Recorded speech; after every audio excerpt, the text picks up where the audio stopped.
My name is Rachel. I'm 29. And this Christmas, I was supposed to be celebrating my promotion with a trip to the mountains. Instead, I found myself staring at a group text that read, "Rachel always covers everyone. She won't mind." Below it were Venmo requests totaling $3,847 for a family Christmas dinner I never agreed to host, never planned, and certainly never budgeted for. The worst part? They had already told the extended family I was paying. Aunts, uncles, cousins, 42 people expecting a feast on my dime because my family decided my new salary made me the designated bank account. But here's what they didn't know. I had already made a decision that would turn their perfect holiday into something very different. And it started 3 weeks earlier when my sister called and said 5 words that changed everything, "Since you're rich now anyway." If you've ever been treated like an ATM just because you worked hard and saved smart, stay until the end and tell me if you think I went too far, or not far enough. 3 weeks before Christmas, I was in my apartment organizing receipts when my phone rang. My sister Emma's name flashed across the screen. I should have known better than to answer on a Friday night. "Hey, Rach." Perfect timing. Her voice had that bright, artificial cheerfulness that always preceded a favor. "So, we've been thinking about Christmas." My stomach dropped. When my family said, "We've been thinking," it meant they had already decided something that involved my wallet. "What about Christmas?" I asked cautiously. "Well, you know how Mom's house is too small for everyone, and honestly, her cooking has gotten questionable." Emma laughed like this was charming. "We thought since you just got that huge promotion, you could host Christmas dinner this year. Your apartment is so spacious." I lived in a 2-bedroom apartment. Not exactly a banquet hall. "Emma, I have plans.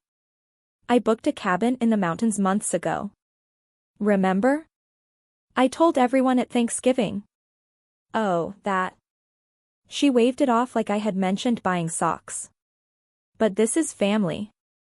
Besides, you can go to the mountains anytime. You're single. You have flexibility. We have kids and schedules and—" "I'm not hosting Christmas dinner," I interrupted. There was a pause. Then her tone shifted, turning sharp. "Wow. So now that you have money, you're too good for family?" "That's not what I said. It's what you meant. You know, some of us are barely making ends meet.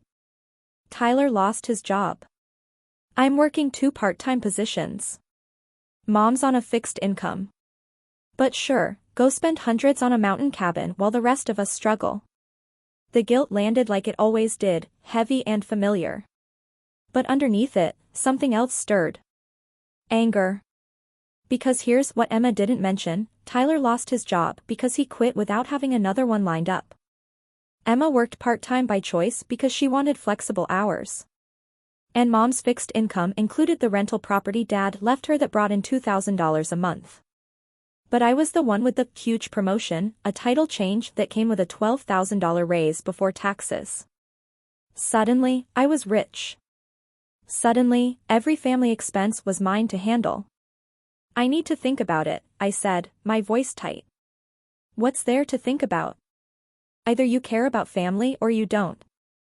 I already told Mom you'd do it. Don't make me look like a liar." She hung up before I could respond. I sat there, phone still pressed to my ear, listening to dead air. Then I did something I had never done before. I opened my banking app and started scrolling through my transaction history.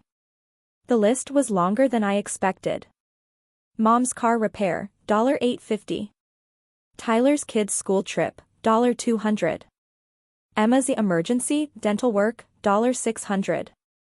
Family dinner that I offered to cover, $340. Mom's property tax loan, $500. Dad's gravestone upgrade, $200. That was just the last 6 months. Every expense had come with a story. A crisis. A reason why I was the only one who could help. And every time, I had said yes, because that's what family does. Except none of them had ever said yes to me. When I needed help moving, everyone was busy. When my car broke down, I got advice, not money. When I was drowning in student loans, I heard, well, you chose to go to college. My phone buzzed. The family group chat. Mom *** Emma told me the wonderful news. So excited, Rachel is hosting Christmas. Finally, a proper celebration ***. Cousin Jen ***, OMG, yes. Can't wait ***. Uncle Bob ***, about time someone stepped up. Your dad would be proud ***. I stared at the screen. Wonderful news. Stepped up. Your dad would be proud. They were already celebrating. Already telling people. Already making me the hero of a story I never agreed to star in. My hands trembled as I typed a response, then deleted it. Typed again. Deleted again. Finally, I wrote, ***, I haven't confirmed anything yet. Still figuring out my schedule, ***. Emma ***, stop being difficult. It's already decided, ***. Mom ***, honey, we're counting on you. Everyone is so excited, ***. Tyler ***, come on Ratch. Don't be selfish, ***. Selfish. That word burned. I had been covering other people's emergencies for years. I had skipped vacations, delayed buying a car, lived in a cramped apartment, all to keep a savings buffer for the next time my family needed money. I had put my life on hold to be their safety net. And now, asking to keep one Christmas for myself made me selfish. I closed the chat and opened my texts with my best friend, Maya. ***, they want me to host and pay for Christmas dinner for 40+ people. Already told everyone I agreed. I didn't ***. Her response was instant, and you're going to tell them no, right? I should. Rachel. Say no, ***. They'll make me the villain. ***, they already are. The difference is whether you let them spend your money while they do it, ***. I stared at her message for a long time. Then I opened my laptop and pulled up my credit card statements. For the next hour, I made a spreadsheet. Every loan I had given that was never repaid. Every emergency I had covered. Every dinner, gift, and bill that somehow became my responsibility. The total made my stomach turn, $47,000 over 4 years. $47,000. That was a down payment on a house. That was a new car. That was financial security. Instead, it was scattered across my family's wants disguised as needs. When I finished, I sat back and stared at the number. Then I made a decision. If they wanted to treat me like an ATM, it was time to close the account. The next morning, I woke up to 17 new messages in the family group chat. They had moved from excitement to full planning mode without me. Emma ***, I'm thinking appetizers at 2, dinner at 5. Rachel, you'll need to get at least 3 turkeys, ***. Mom ***, and that amazing cheesecake from Giovanni's. The $80 one, ***. Aunt Carol ***, my friend is a photographer. Only $500 for family photos, ***. Tyler ***, we should do a secret Santa. $100 limit, ***. Each message was another expense they assumed I would cover. Not asked. Assumed. I took a screenshot of the entire conversation, then opened a new message to just Emma. We need to talk. Call me, ***. She called within 2 minutes, which told me she knew exactly what this was about. Before you start, she said immediately, everyone is really excited. Mom's already crying happy tears. You can't back out now. I never backed in. You volunteered me without asking. Because I knew you'd say yes. You always do. Not this time. Silence. Then, carefully, what does that mean? It means I'm not hosting Christmas. I'm not paying for Christmas. I'm going to the mountains like I planned. Rachel, you can't be serious. We've already invited people. Aunt Carol is driving 6 hours. Cousin David is flying in from Seattle. Then you'll need to find another venue. With what money? Her voice cracked. You know we can't afford. That's not my problem, Emma. The words felt cruel coming out of my mouth. But they also felt true. I can't believe you, she hissed. You get one promotion and suddenly you're too good for your own family. Do you know how hard it's been for us? Do you know what it's like to struggle while you flaunt your success?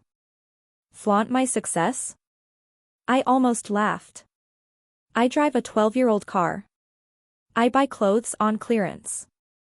I live below my means specifically so I can help when you call with an emergency.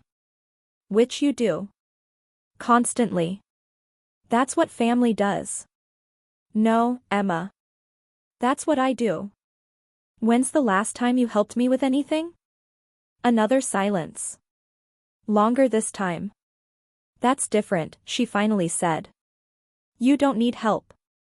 You have money. I have money because I work 60-hour weeks, because I took out loans for education, because I said no to things I wanted so I'd have savings. You have 3 streaming services and DoorDash 4 times a week. Don't talk to me about struggle. How dare you? I'm done with this conversation, I cut her off. I'm not hosting. Find another plan. I hung up. For 10 seconds, I felt powerful. Then my phone exploded. Mom ****, Emma is sobbing. What did you say to her, ****? Tyler ****, real mature, ratch. Way to ruin Christmas ****. Aunt Carol ****, I'm very disappointed in you. Uncle Bob ****, your father would be ashamed. That last one hit like a physical blow. My dad, who had worked 3 jobs to keep us afloat. My dad, who never said no to anyone. My dad, who died of a heart attack at 57 from stress and exhaustion. My dad, who I had spent my entire adult life trying to make proud by being exactly like him. I looked at Uncle Bob's message again. Then I typed something I had never said out loud. My father killed himself trying to make everyone else happy. I won't do the same. I hit send before I could stop myself. The chat went silent. For 3 days, no one contacted me. The group chat continued without me, they had created a new one and left me out. I saw screenshots from a mutual cousin, they were planning Christmas at a restaurant, splitting the cost, complaining about how expensive it was. If Rachel wasn't being selfish, we could have done this properly, my mom had written. Maya came over that weekend with wine and takeout. How are you holding up, she asked, watching me scroll through the screenshots. They're making me the villain, I said quietly. Everyone thinks I'm this terrible person. You're not terrible. You set a boundary. They needed help. They needed your money. There's a difference. Maya grabbed my phone and tossed it across the couch. Listen to me. You've been financing their lifestyle for years. They're not mad because you said no. They're mad because now they have to be responsible for their own choices. But it's Christmas. Family is supposed to respect each other. Has anyone asked how you're doing? If you're okay? If you need anything? I thought about it. The answer was no. Exactly, Maya said.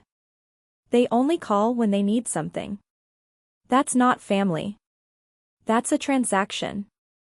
That night, I couldn't sleep. I kept thinking about the spreadsheet. $47,000.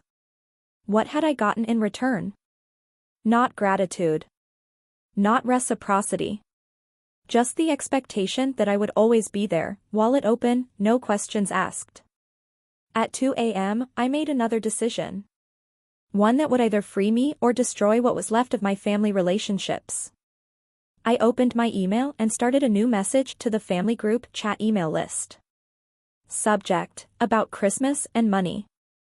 I've been thinking about Emma's comment, since you're rich now anyway. I want to share something.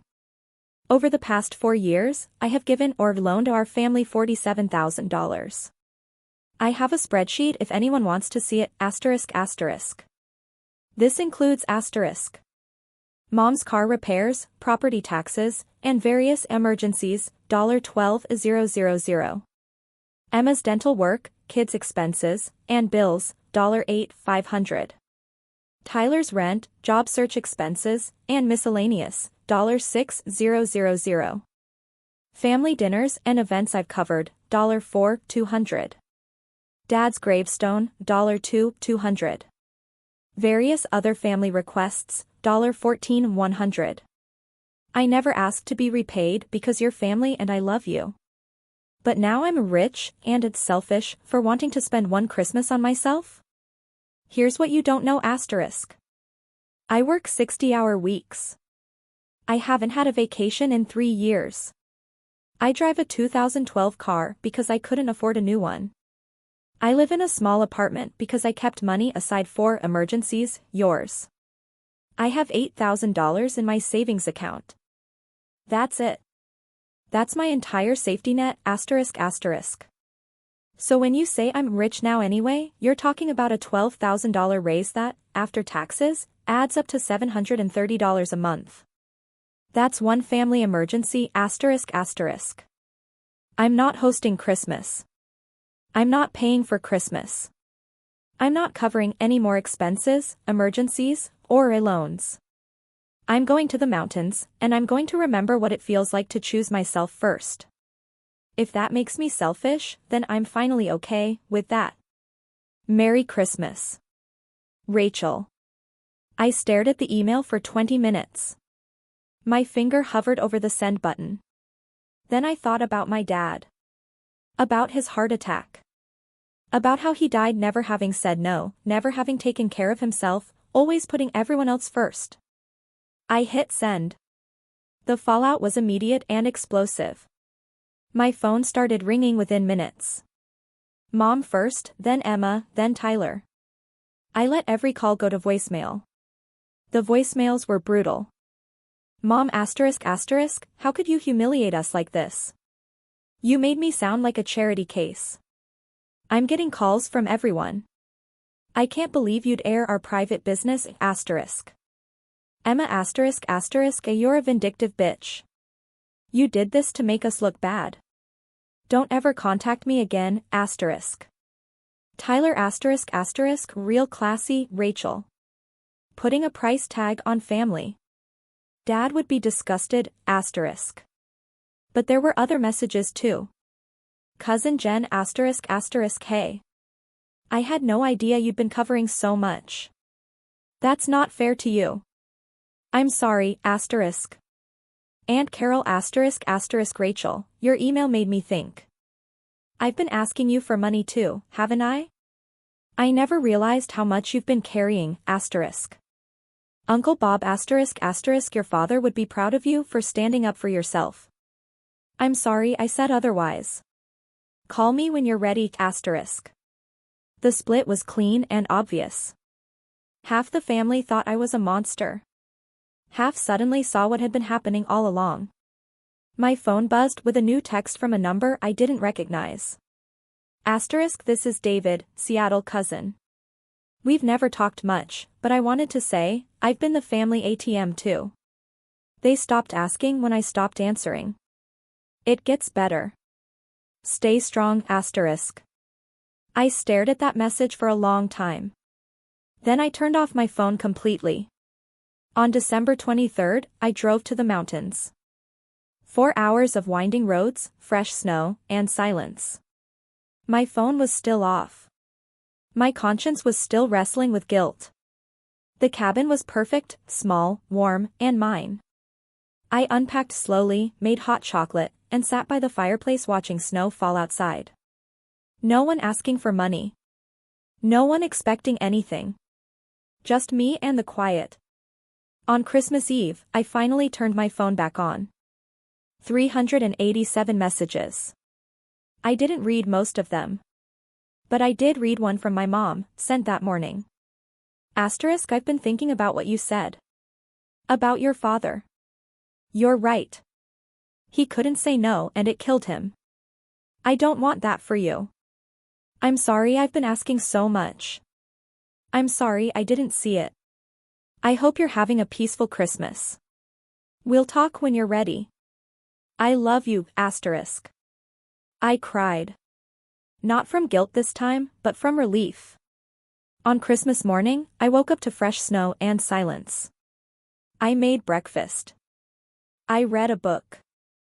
I went for a walk in the woods. My phone buzzed once. Maya. Asterisk Merry Christmas, you absolute badass. Proud of you, asterisk. I smiled and typed back, asterisk Merry Christmas.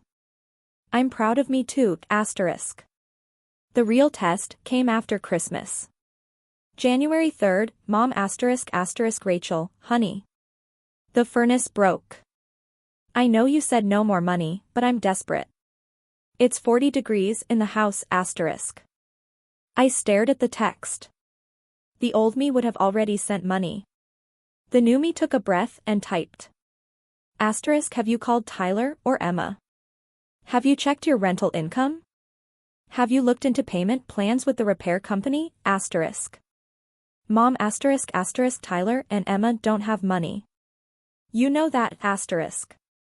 Asterisk they have enough money for streaming services and takeout. This is an emergency. They can help. I'm not the only solution anymore asterisk.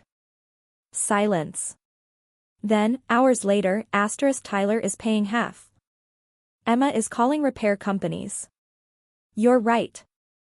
I always came to you first because it was easier. That wasn't fair asterisk. That small exchange felt like shifting tectonic plates. February, Emma texted. Can we talk? We met at a coffee shop. She looked tired. I've been thinking about that email, she started. About how much you've given us. Emma. Let me finish. I didn't realize it was that much. I mean, I knew you helped, but seeing it all listed out. She trailed off. I never thought about what you were giving up. I just thought, Rachel has money, Rachel can help. I didn't think about the cost to you. I should have said no earlier, I admitted. I enabled it. Maybe. But we took advantage. I took advantage. She met my eyes. I'm sorry. Really sorry. And I don't expect you to forgive me right away, but I want you to know. Tyler and I talked.